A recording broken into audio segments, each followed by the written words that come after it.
From deadly peaks to treacherous jungles and bubbling volcanic pits, the world's most dangerous places have claimed the lives of many thrill seekers, explorers, and tourists. These tragic deaths serve as chilling reminders that nature doesn't play favorites, and sometimes adventure comes with a price far greater than expected.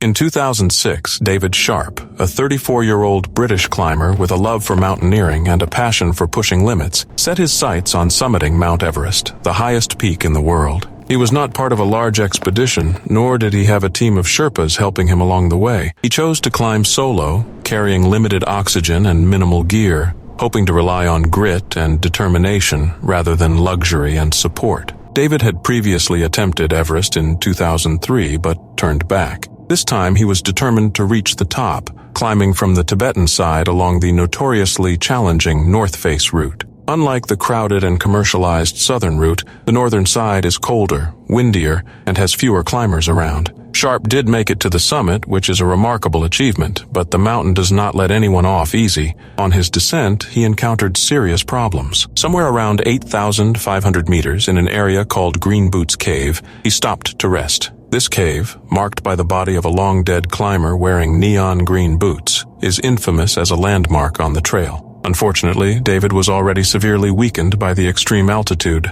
lack of oxygen, and exposure. He sat down, too exhausted to move, and remained there. Now here is where things get ethically murky. That day, over 40 other climbers passed by David Sharp as he sat there alive but dying. Some thought he was already dead. Others realized he was alive but assumed he was beyond saving or felt they could not help without risking their own lives. One climber, Mark Inglis, a double amputee from New Zealand, later stated that David was non-responsive and that it was too dangerous to attempt a rescue at that altitude. This sparked a firestorm of controversy. The world was shocked that someone could be left to die while so many walked by. Media outlets picked up the story, and it became a global debate about the ethics of extreme mountaineering. Do you push on toward the summit at all costs, or do you turn back and try to save a fellow human being, even if it jeopardizes your own survival? Sir Edmund Hillary, the first man to summit Everest, was openly critical. He said no summit is worth a life, and that something had gone seriously wrong in the climbing culture if people could step over a dying man in pursuit of a goal. Other climbers defended the decisions made that day, arguing that above 8,000 meters, known as the death zone, every step is a struggle, and rescuing someone could be physically impossible. David Sharp's story became more than just another tragedy on Everest.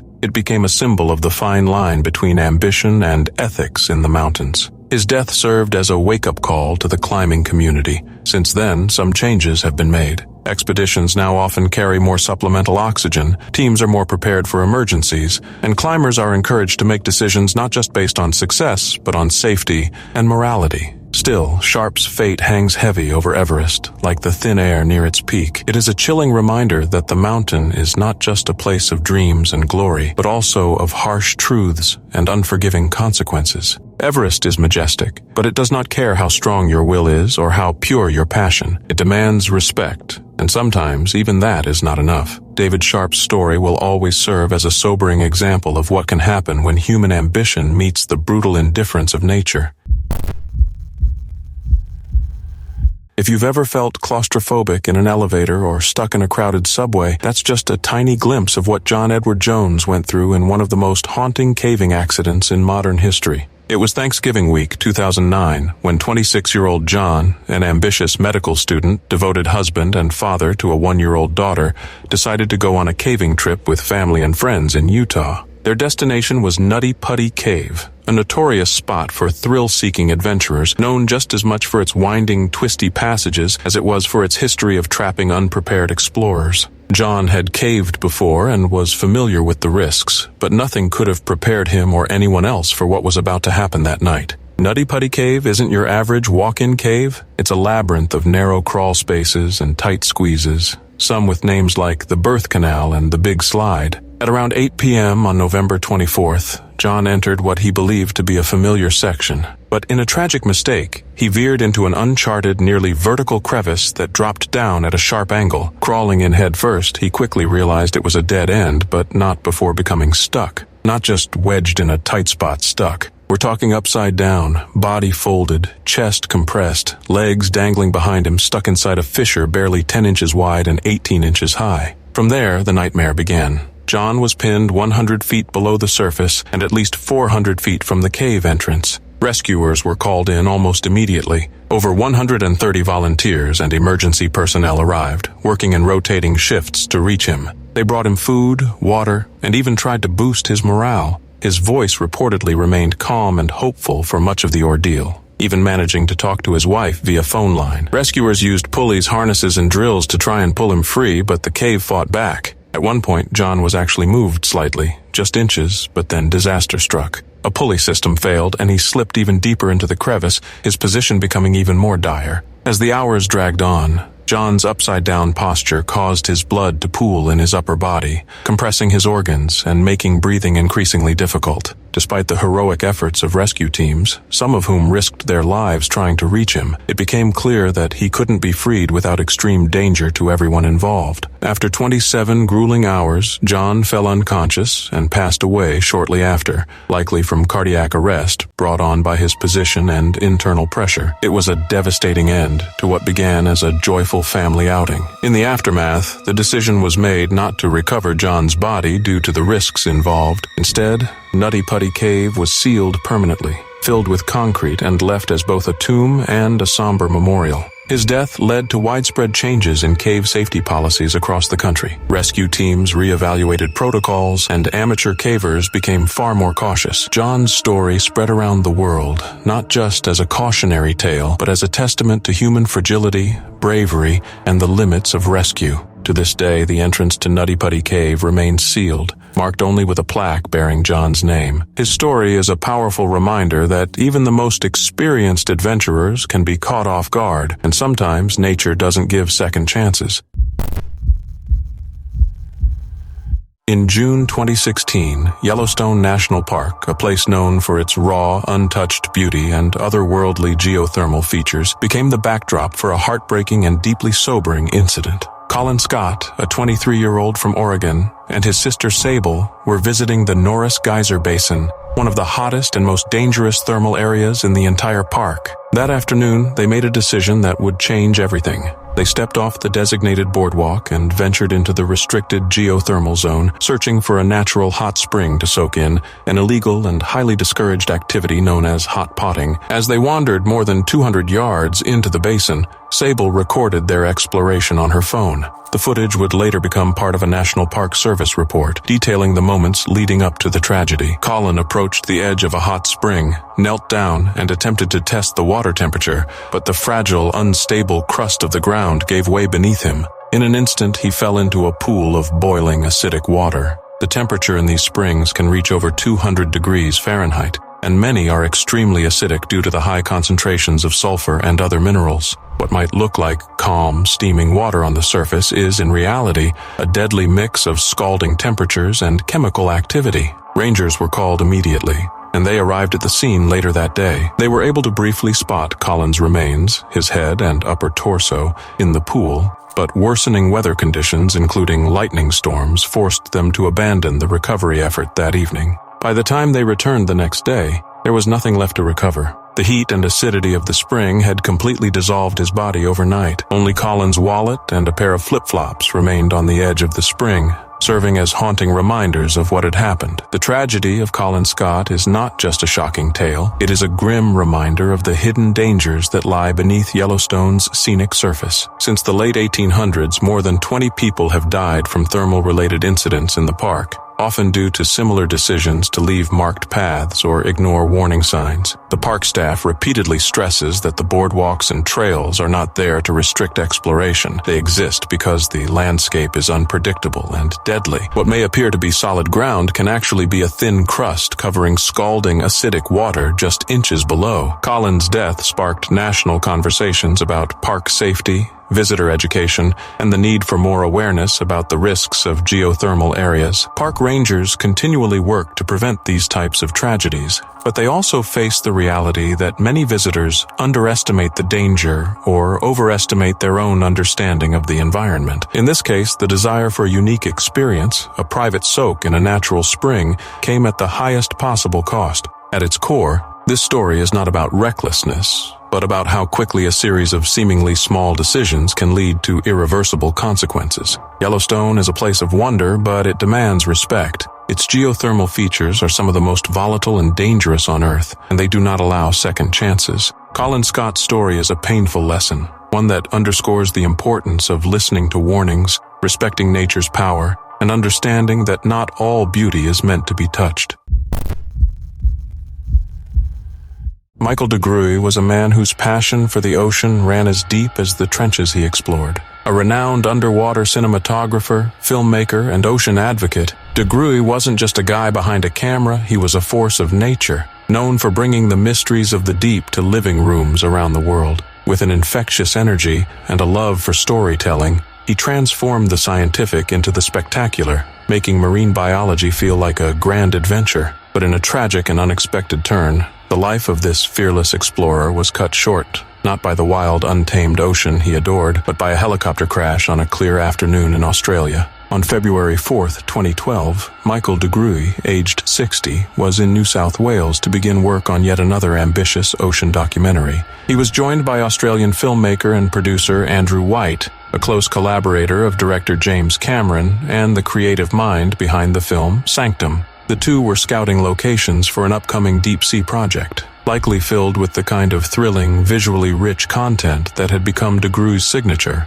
That afternoon, they boarded a Robinson R-44 helicopter at a small airfield near Nora. Shortly after takeoff, the aircraft veered left, lost control, and crashed, bursting into flames. Both men were killed instantly. For someone like DeGruy, who had survived shark bites, deep ocean dives, and countless underwater hazards, the idea that his life would end so abruptly on land felt almost surreal. It was a cruel irony that someone who had danced with danger in the most remote corners of the planet would lose his life during what should have been a routine flight. The loss was felt deeply across the scientific and filmmaking communities. Tributes poured in from around the world, remembering not just a brilliant filmmaker, but a man who inspired others to care about the oceans with unmatched enthusiasm. DeGruy's work had always gone beyond just capturing beautiful footage. He wanted people to feel something, to connect with the deep sea in ways that sparked curiosity, empathy, and urgency. He was outspoken about protecting marine ecosystems and was especially passionate about the need for sustainable stewardship of the planet's oceans. His TED Talk, delivered just months before his death, echoed that message. We must do better for the oceans, and we must act now. Colleagues often described him as someone who radiated intensity and warmth in equal measure. Whether he was filming rare creatures in pitch-black depths or speaking at conferences with a contagious gleam in his eye, DeGruy had a way of making people listen and care. His collaborations with National Geographic, the BBC, and Discovery brought us breathtaking footage from places few had ever seen, and even fewer dared to go. He turned the alien world beneath the waves into something familiar, even magical. His death, alongside Andrew White, was not just the loss of two great storytellers. It was the loss of visionaries. Both men dedicated their lives to exploring and documenting the world in order to better understand and protect it. And though their final journey ended far too soon, their work continues to inspire a new generation of filmmakers, scientists, and dreamers. Michael DeGruy once said, "I want people to love the ocean before it's too late." That mission still stands. His legacy lives on in every film, every lecture, every child who now wants to become a marine biologist because of something they saw in one of his documentaries. The deep sea may be a little darker without his light, but his message continues to ripple through the waves and through us.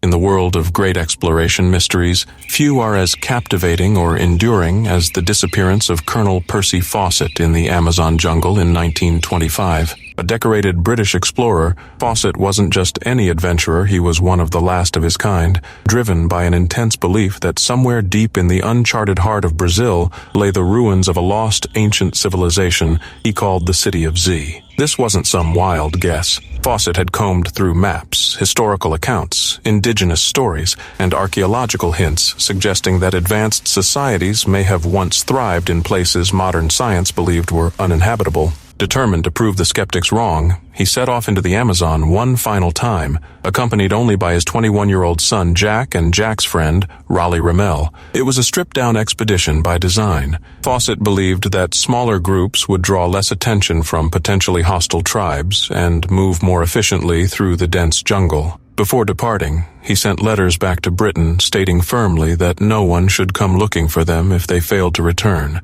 It would be the last time anyone heard from them. What followed was one of the most haunting disappearances in exploration history. Fawcett's last known message came from a place he dubbed Dead Horse Camp, where he optimistically reported that all was well and they were heading deeper into the forest. And then nothing. For decades, their fate remained a complete mystery. Did they succumb to disease, starvation, or the countless dangers lurking in the Amazon? Were they killed by a hostile tribe? Or, most tantalizing of all, did they actually find the city and choose to stay hidden from the outside world? The mystery drew in searchers and dreamers alike. Over 100 people reportedly died trying to retrace Fawcett's path, many of them driven by the same obsession with the unknown that led Fawcett into the jungle in the first place. Theories began to multiply like vines in the rainforest. Some claimed the group was killed by tribes who misunderstood their intentions. Others believed they were adopted into an indigenous community and chose never to return. More far-fetched versions included alien abduction, portals to another dimension,